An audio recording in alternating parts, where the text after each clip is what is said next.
Let's move on to a first topic where we're talking about housing in Nairobi particularly. And the first question nataka kuuliza ni, what do you look for when you go house hunting? Kienda kutafuta how yenye I will be comfortable first, not what people will think. If it's a one bedroom, it's fine with me. If I'm able to pay the rent, it's okay. If it's a bed sitter, if it's comfortable, I'll go with it. Then water. I'll definitely go somewhere there is water. Electricity. There is easy transport. Siwezi taka kwenda kuishi place ingine huko alafu utao kuhustle, ni lazima niamke 5.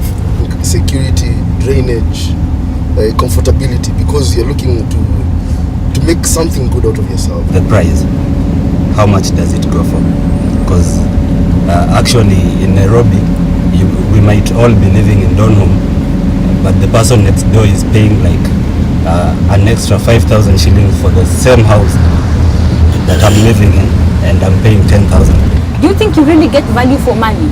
Pali unaishi, for example, go for a week without water, 3 days without water, but the rent you're paying is like higher, like double a place where like in, for example, if you live in a place like dorm home, maybe there's water continuous and the surroundings are good, but the payment you go down. I'm comfortable where I'm staying, and I think it's up to the price I'm paying, because there is continuous flow of water, electricity is not a problem, then the house is spacious and well furnished.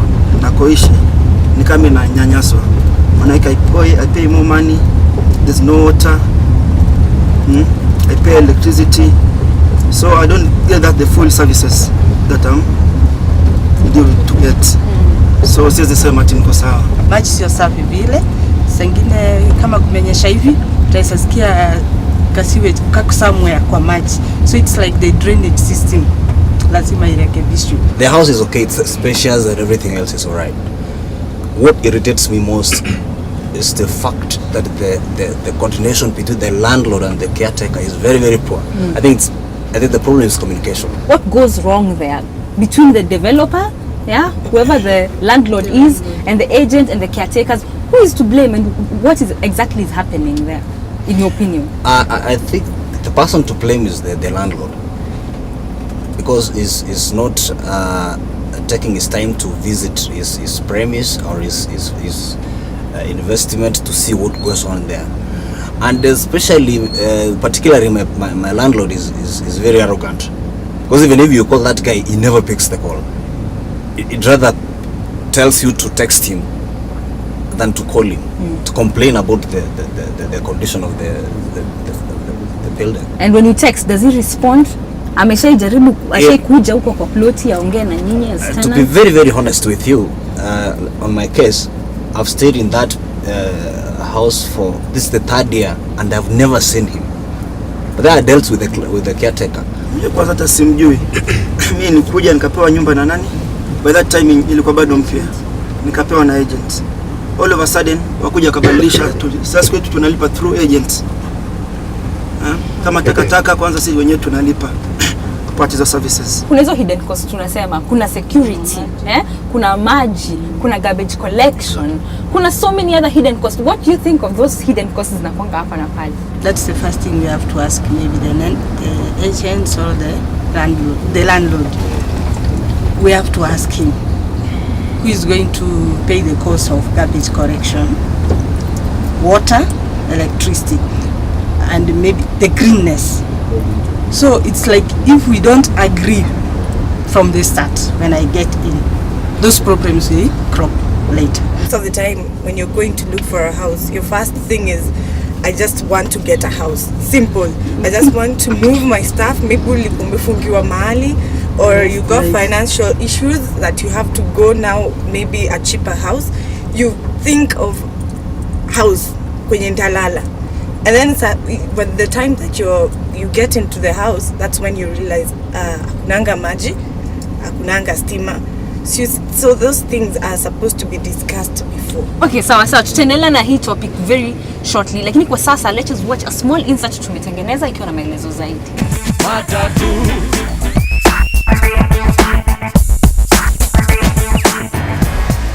In mad for housing, automatically outstrips supply. The top few will always be supplied because they have the money and they have the liquid.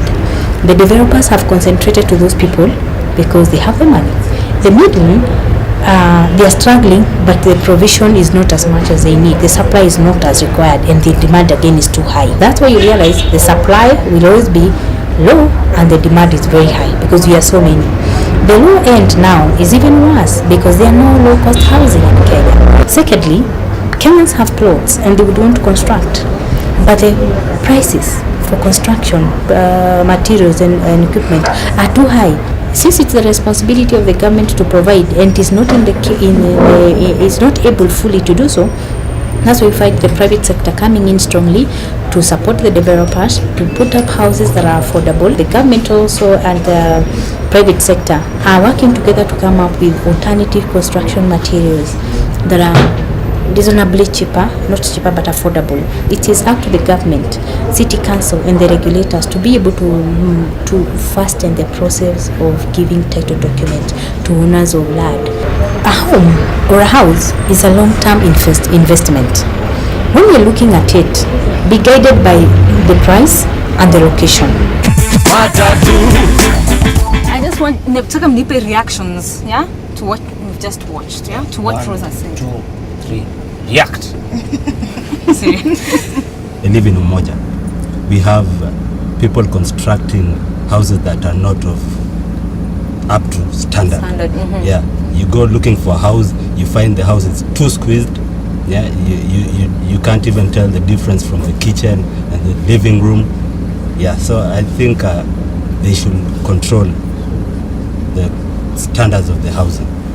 What we are coming into is actually a cycle of probably something that went wrong somewhere, and in as much as we are trying to rectify it in terms of planning, the planning process, something still needs to be done. Alright, but the government still iko na responsibility to provide good housing for its citizens. So then why isn't the Ministry of Housing doing anything about it? They can't provide housing for everyone here in Kenya. At least for us Kenyans also, we have to struggle. For those who can be able to afford maybe to take a mortgage and purchase some houses, well, do that. But if you can't, for those who construct the commercial houses, maybe for rental, it's up to them also. Maybe if they could be encouraged to construct good houses. For me, the most important thing is security.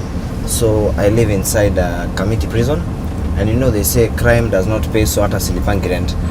And nikiwa hapo community prison, I'm very secure. Na kuna maji na kuna chakula. 60% of people who live in the urban areas live in the slums. And then they have these slum upgrading programs. They have these high rises who eventually, it's not the slum dwellers who stay there.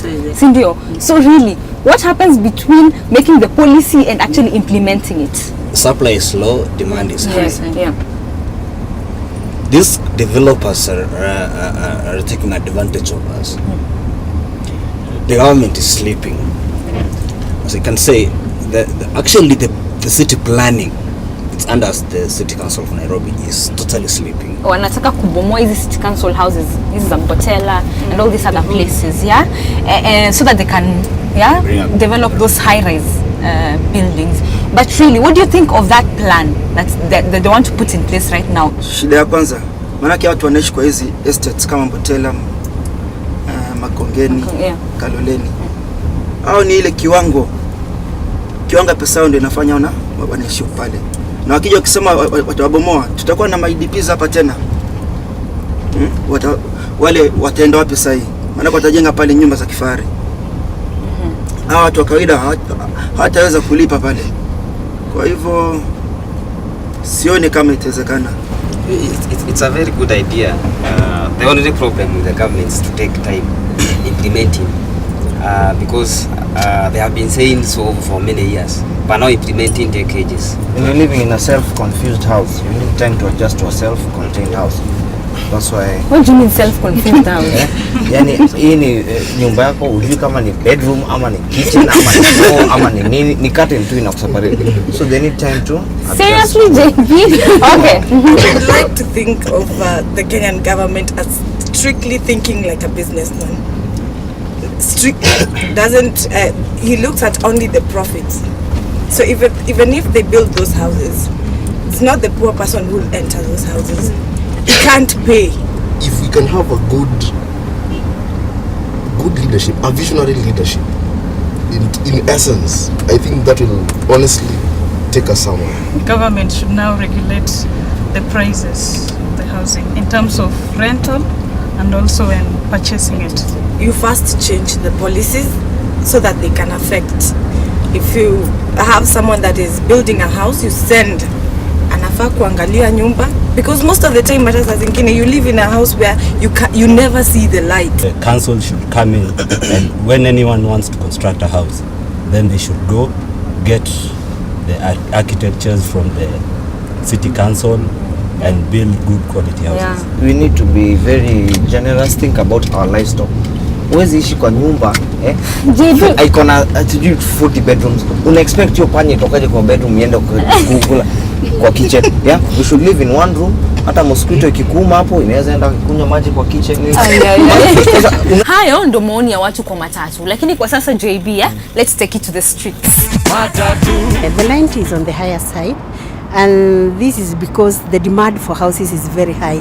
Na zingine sasa zinakuwa ni dogo. Sasa ile ukiingia labda vitu zingine inabidi